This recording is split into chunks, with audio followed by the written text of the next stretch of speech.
Goeiedag, ek groet jou in die kosbare naam van Jesus Christus. Het vrees jy al ooit gekeer om 'n stap in geloof te neem? Het jy al ooit by jouself gedink, ek kan dit nie doen nie? Of ek is net nie bekwaam genoeg nie?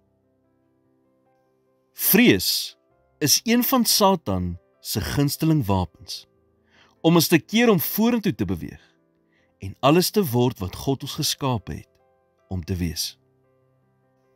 En vrees verskyn op baie maniere in ons lewens. Dit kom deur dinge soos twyfel, onsekerheid, bekommernis en angs. Daarom moet ons versigtig wees vir gedagtes wat begin met ek kan nie of ek is nie. Die vyand bly besig om ons aan ons swakhede te herinner. Alles wat ons nie is nie en wat ons nie kan doen nie. Maar ons hoef nie na hom te luister nie. As ons God se woord ken, leer ons wie ons in hom is.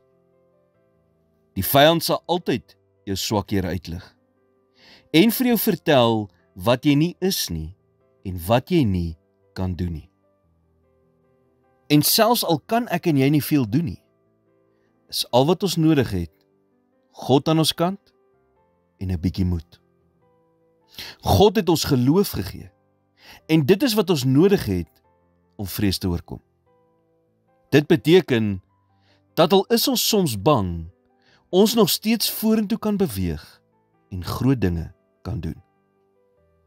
Dawid sê in Psalm 56 vers 4, die dag as ek vrees, sal ek op U vertrou. Ons sien in hierdie skrifgedeelte dat Dawid nie sy vrees probeer wegsteek het nie. Eerder het hy dit erken en geglo dat vrees geen verskil kan maak in sy lewe, solank as wat hy sy vertroue in God behou nie. Moenie toelaat dat vrees jou toekoms steel nie. Jy sal nooit weet wat jy kan doen, totdat jy 'n stap in geloof neem en uitvind nie. In plaas daarvan om te fokus op waar jy ook al tekort skiet, besluit eerder om te fokus op alles wat jy met God se hulp kan doen. Kies om die groot dinge te onthou wat God in die verlede vir jou gedoen het en neem tyd om jou vordering te vier terwyl jy jou vrese oorwin en deur die lewe se gevegte loop. Here, gevegte sal ons veg. Want ons het te doen met 'n vyand wat nie maklik ondergaan nie. Maar dankie dat ons vandag op U woord kan staan wat sê dat hy wat in ons is, groter is as hy wat in die wêreld is.